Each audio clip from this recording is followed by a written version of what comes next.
হিমালয়ের কোলে সবুজ পাহাড়, তুষার ঢাকা চূড়া আর ছুটে চলা নদীর স্রোত। প্রকৃতির অপার সৌন্দর্যে ঘেরা নেপাল যেন হিমালয়ের রাজকন্যা, কিন্তু সেই সৌন্দর্যের আড়ালেই যে লুকিয়ে আছে ভয়াবহ প্রাকৃতিক ঝুঁকি, তা মুহূর্তেই বদলে দিতে পারে সাজানো গোছানো এই জনপদের চিত্র।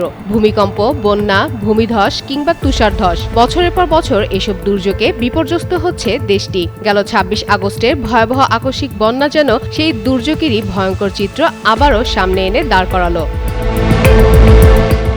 নেপাল চীন সীমান্তের রসুয়া ও আশেপাশের এলাকায় হিমবাহ থেকে বরফ ও পাথরের বিশাল ধস নদীর প্রবাহে নেমে আসে। এতে ভতেকশি ও লেন্দে খোলা নদীতে আকস্মিক বন্যা সৃষ্টি হয়। পানির স্রোতে ঘরবাড়ি, সড়ক, সেতু ও বিদ্যুৎ অবকাঠামো ভেসে যায়। এই ভয়াবহতার মাঝে অন্তত ১৬২ জনের মৃত্যু হয়েছে এবং শত শত মানুষ এখনও নিখোঁজ রয়েছে।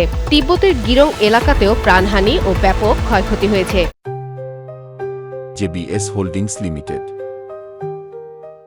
তবে নেপালের জন্য এমন বিপর্যয় নতুন নয়। ২০১৫ সালে ৭.৮ মাত্রা ভূমিকম্পে প্রায় ৯,০০০ মানুষ মারা যান, ধ্বংস হয় লাখ লাখ ঘরবাড়ি। কাঠমান্ডু উপত্যকার ইউনেস্কো ওয়ার্ল্ড হেরিটেজ সাইট সহ বহু প্রাচীন মন্দির ও ধরহরা টাওয়ার ভেঙে পড়ে। ভূমিকম্পের কারণে এভারেস্টে বিশাল তুষারধস নেমে আসে, যাতে অন্তত ২২ জন আরোহী মারা যান। এর আগেও বেশ কয়েকটি দুর্যোগের মুখোমুখি হয় এই হিমালয় রাজকন্যা।